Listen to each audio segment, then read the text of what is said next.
Ma'am, dapat kung gitudlo man siya sa person of interest, ma'am, ang akong uyuan, dapat wala nila gitorture og maayo. Kung gusto man gid nila maka-statement, dapat kung gusto nila mabalaan kung siya man yun ang nagpatay sa akong uyuan, Mm. patula nila gitorture. Kaya na naman tay batas karon.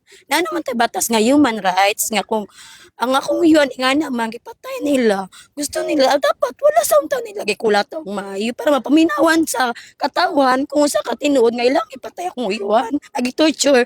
Awa karon sa sobrang ka-torture sa akong uyuan. Unsay na matatnan napatay akong angkol. Mm.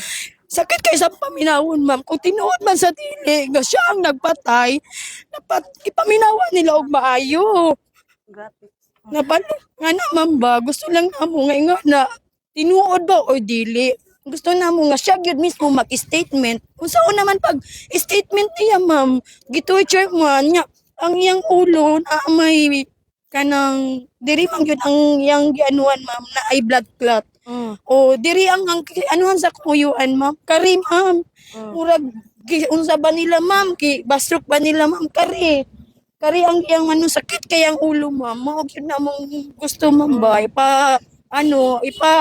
Ipaano sa mga tao kung tinuod or dili, dapat giadto sa nila sa wala nila gikulata og maayo. Ipamunawan og statement sa pamilya. Ana lang mong gusto mapaabot, ma'am. Murag dismayado pod mi, ma'am, ba nga nung gingana nila maayo, gitorture nila maayo. Awa karon, ma'am, gitorture nila dili ka istorya. Kung tinuod or dili nga suspect siya. Mm. Pero kani ma'am, asa pod mo nakakuha og information ma'am nga gitorture si alias Inday? Nakita na mo, ma'am, nagatumig hospital, ma'am. Grabe iyang bugbog, ma'am. Iyang diri, ma'am. Ubag kaayo iyang mata, ma'am. Grabe. Gikan sa iyang lawas, ma'am. Labhag ug maayo. Mm.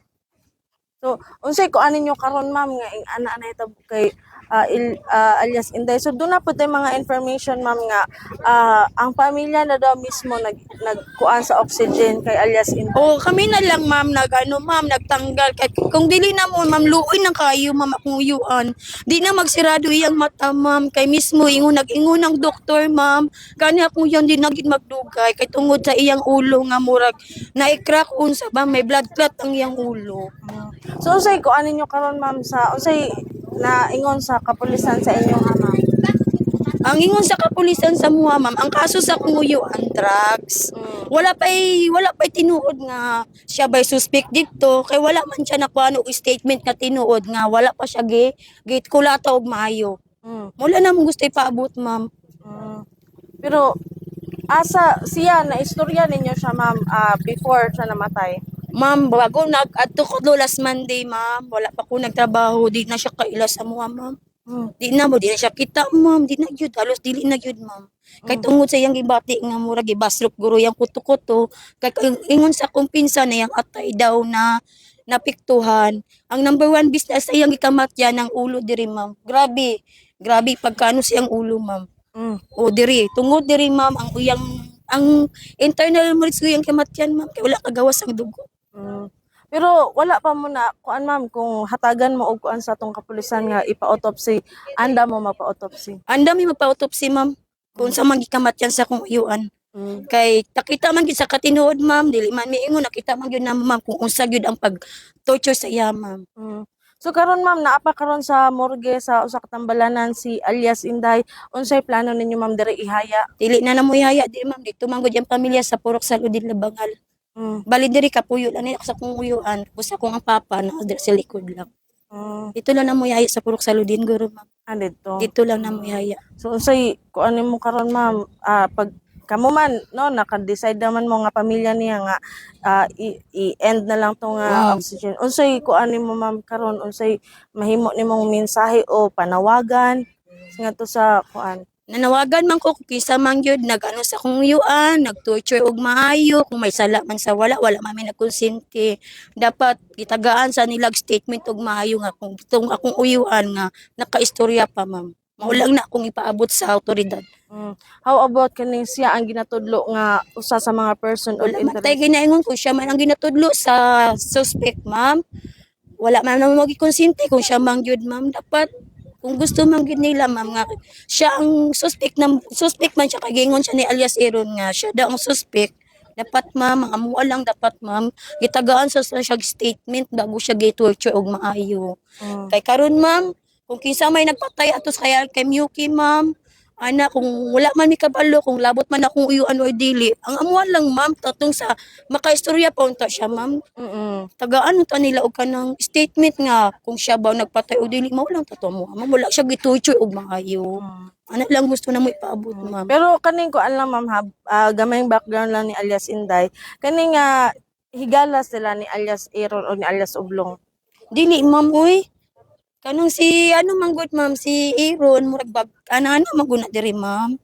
Kanang muuli sa ilang side sa iyang mama, nya diri. Pero kanang bataan na ma'am naagyo na siya background. Mm. Oo, naagyo na siya background ma'am. Mao lang na mo gusto ipaabot man sa otoridad. Pero kaning si alias Inday ma'am, unsa pagkailan nimo isip kabanay nimo ma'am? Akong uyuan ma'am, tinuod lang ma'am. Dili man gyud close ma'am sa akong uyuan. Kung may sala man gyud na akong uyuan ma'am no, dapat dili niya ipakita sa kanang otoridad nga offen gibi gitagaan man na siya og statement una-una man gidala siya sa papato. Gi-interview siya. Dapat naman siya freedom ma'am. Kung may sala siya sa wala, pakita man gyud sa mga tao ma'am nga murag wala gyud siya sala ma'am. Amo lang ma'am nga nung gidakop siya maayo dito sa common cell na magiduwa ka witness nga dira siya gidakop. Tapos ang naa sa balita ma'am, udag rekunil daw siya ikuha ma'am. Mm. Nagina-aday 105,000 and 400 pesos daw nakasulod sa iyang pakpak nga na kantidad og shabu ma'am. Mm. Pero before paghawa diri sa kuyuan ma'am kaya kung kuya man ta gusto mo hatod wala gito siya dala ma'am. Ito'y dala akong uyuan. Unsa man na siya si ka-driver? Sikat driver akong uyuan ma'am. Yung sikad ma'am wala pagay nakita. Kung asa karon iyang sikad. So wala pa nato nakita ma'am dito sa kuan sa Wala gyud nakita yung sikad ma'am. Kasi naman gyud nakuha. Unsa po ingon sa kapulisan na ma'am asa daw wala po sila nag-ingon kung asa ang sikat karon. Wala gyud siya nag-ingon nagadto man diri wala may kabalo asang sikad karon. Mm. So pero kuan ma'am sa inyuhang parte, kung doon na may kalambigitan si alias Inday sa kamatayon or kaning kaso ni Miyuki, andam mo Ang nga dami ma'am kung dapat wala nila gitorture itagaan sa nilag statement ang isa ka tao before nila giingana. Kaya naman tay batas karon man nga human rights ma'am. Pat kitagaan sa nilag statement ang tao. Awa karon si alias Aaron ma'am. Wala man gani siya gitorture di ba nalang siya sa prisuhan. Wala man gani siya giunsa ma'am. Wala na mo gusto tabat ingano di nga to punta mo uyuan ma'am wala gikulata og maayo. Unfair pud kayo ma'am. Suspect akong uyuan kay gingon niya nga siya ano daw siya upat daw sila pero dapat unfair ma'am ang tatlo ma'am wala giunsa. Akong uyuan lang gikulata og maayo. Wala na mong gusto ma'am. Kung tinuod ang dami ma'am. Kung tinuod ang dami wala kay konsindi may sala man siya sa wala. Ay kahiya man ang gihimo ma'am ang dami. Pero karon kay wala man mi kabalo kay wala man siya katag og statement. Ana kay patay naman siya kay gitorture siya. Wala ma'am wala gimahimo. Pero unsay kuan ninyo karon ma'am plano ma'am na alam sa kuano if in case na to sa morgue, kuan ninyo karon ang patayng lawas. Mao man na kay pabuton pa man ta kung antigikan sa Hong Kong ma'am. Pabuton pa ta kung iyaan. Kay before namatay man akong angkol ma'am nag-istorya man daw siya kung akong iyaan mo uli daw. Iingon man ang amo nga muli man daw siya. Dito nabukto og ginawa kong iyuan.